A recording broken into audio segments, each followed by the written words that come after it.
माननीय सभाध्यक्ष जी, सम्मानित मंच, हमारे विधायिका के जनप्रतिनिधि, मातृशक्ति, पत्रकार बंधु,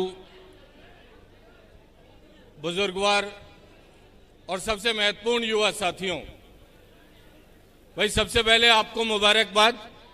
जब इस देश में कोई आदमी अपनी रीढ़ की हड्डी सीधी करने को तैयार नहीं है, तो कम से कम सही बात के लिए किसान के बेटे आज यहां इकट्ठा हैं। आपको बहुत बहुत मुबारकबाद, बहुत बहुत मुबारकबाद भाई जयंत जी को। उन्होंने हमें फौजियों को बुलाया था, उन्होंने कहा कि मैं इस मुद्दे पे जानना चाहता हूं कि ये योजना कैसी है। हम लोगों का दिल्ली में विचार हुआ, उन्होंने हमें ये कहा कि क्या आप लोगों के लिए संभव है कि आप हमारी मीटिंग में आवें, क्योंकि जब आप खुद कहेंगे तो जनता को क्या मीटिंग में फायदे हैं, क्या नुकसान है, समझ में आएंगे। हमने कहा जी मुल्क का मामला है, हम सरहदों पर मुल्क की हिफाजत करते हैं, जब अंदर ही दीमक लग जाएगी तो सरहदों पे हम क्या बचाएंगे, इसलिए हम आपकी मीटिंग में जरूर आएंगे। मसला आज अग्निवीर अग्निपथ का है आपके सामने। देखिए साहब, भाई या तो इतने आए हो तो काम की बात सुन लो और ये रुका रौला कर लो बंद।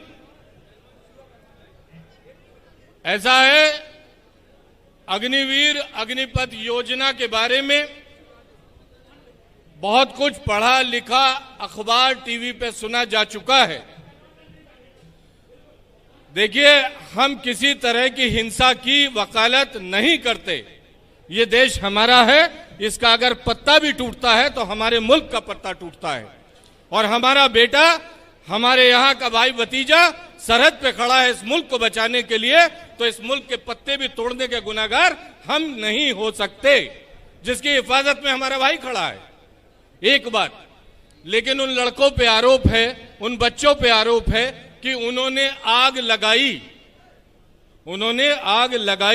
उन्होंने बस जलाई।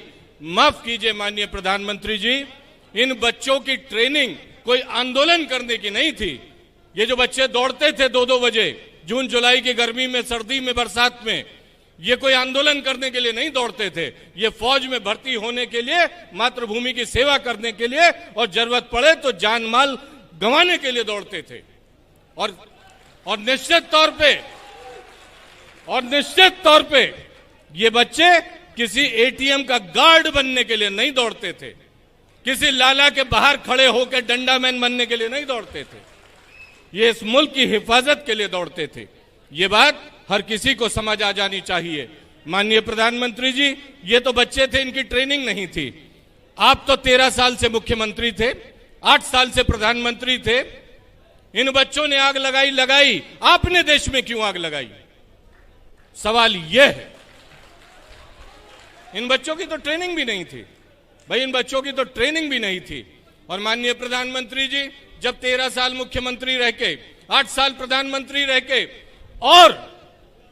और 70 साल की उम्र में आपको कुर्सी का शऊर नहीं आया, तो ये 4 साल की नौकरी में लड़का कैसे सुपरमैन बन जाएगा? लड़का कैसे सुपरमैन बन जाएगा? ये बेचारा नाम का चाहे अग्निवीर होगा, लेकिन दुश्मन के सामने भेड़ियों के आगे मेमने की तरह काम आएगा और बाहर आएगा तो बर्बाद हो जाएगा। अगर एक वाक्य में मुझसे पूछा जाए अग्निवीर अग्निपथ क्या है, अग्निदेव का नाम लिया गया है। अग्निवीर अग्निपथ ये है कि इन बालकों के जीवन में ये योजना आग लगाएगी, फौज में ये फौज की परंपराओं में आग लगाएगी, और माफ कीजिए बाद में ये देश में भी आग लगवाएगी। ये है अग्निवीर योजना। वो कह रहे हैं फौज युवा हो जाएगी। मुझे कारगिल में लड़ने का सौभाग्य प्राप्त हुआ है। मेरी हर पीढ़ी में शहीद है और मेरी हर पीढ़ी में फौज में है। और ये मेरी कहानी नहीं है, या ये हर गांव के उस फौजी परिवार की कहानी है। उस हर परिवार के हर पीढ़ी में शहीद है, हर पीढ़ी में कोई फौज में है। अब मुद्दे की बात तो जी मेरे ख्याल से कर ही लो। हाँ, मुद्दे की तो कर ही लो। नहीं, देखिए समय की मर्यादा है, समय की मर्यादा है, मुझे भी माननी चाहिए। लेकिन सिर्फ भीड़ इकट्ठी करने से और मुद्दे का न समझने से या समझ में ना आवे। भाई 2 आदमी की टीम होती है और 100 आदमी की भीड़ होती है। सिखलाई वाला आदमी 2 आदमी 100 पे भारी पड़ता है। क्यों पड़ता है? क्योंकि उसकी ट्रेनिंग होती है, उसकी ट्रेनिंग होती है, वरना वो 2 आदमी की टीम होती है और 100 आदमी की भीड़ होती है। तो इसलिए जरूर समझना चाहिए। माफ कीजिए, वो कह रहे हैं फौज युवा हो जाएगी। हमें कारगिल में लड़ने का सौभाग्य प्राप्त हुआ था। जो 30 साल का 35 साल, भाई जो 17-19 साल में भर्ती होता है वो 15 साल 17 साल नौकरी करके आ जाता है 33 साल में 35 साल में, क्या वो बूढ़ा हो जाता है? माफ कीजिए, 30 साल का जो आदमी वहां होता है उसके साथ युवा ऊर्जा भी होती है, उस पर तजुर्बा भी होता है और हथियारों की सिखलाई भी उसकी बेहतर होती है। इसलिए बहुत सोच समझ के ये फौज बनाई गई। फौज बड़ी गरिमापूर्ण सोचता है। कोई कह रहा है आज लड़वाया जा रहा है जवानों को अफसरों से। माफ कीजिए, हमारे फौज के अफसर इसलिए चुप हैं, इसलिए नहीं है कि योजना से सहमत हैं। अभी जनरल साहब एक रिटायर हुए, उन्होंने कह दिया, ये बात आपके लिए जानना महत्वपूर्ण है, उन्होंने कह दिया कि फौज में इस पे चर्चा ही नहीं हुई। जिस बात पे चर्चा ही नहीं हुई वो कहां से आई? आप कहीं अच्छा सा कोई तोहफा लेके किसी शादी ब्याह में जाते हैं तो फक्र से दिखाते हैं कि नहीं दिखाते हैं? और अगर मामूली सा सगन हो तो आदमी चुपके से डाल देता है। क्या रक्षा मंत्री को देख के आपको ऐसा लगा कि योजना अग्निवीर की घोषणा करते हुए हमारे रक्षा मंत्री के चेहरे पे फक्र था? क्या रक्षा मंत्री के चेहरे पे फक्र था? नहीं था। हिंदुस्तान के रक्षा मंत्री के चेहरे पे फक्र होना चाहिए जब वो इतनी शानदार योजना है। आपसे सीधी सी बात है, सीधा सा सवाल है। पंचायत है, हमारे देश की रवायत है, कोई फैसला होता है घर के बड़े लोग इकट्ठा होते हैं और फैसला करते हैं। आपसे सीधा सवाल है, पहले हिंदुस्तान में 55,000 80,000 आदमी फौज में जाता था कि नहीं जाता था? हर साल जाता था कि नहीं जाता था? और वो जाता था, क्या पेंशन, एक सर्विसमैन बहुत सारे होंगे, पेंशन पाता था कि नहीं पाता था? 15-17 साल की नौकरी करके आता था कि नहीं आता था? आता था, पेंशन पाता था। उसके घर वालों को मेडिकल फैसिलिटी मिलती थी कि नहीं मिलती थी? मिलती थी। अब नोटिफिकेशन आ गया है।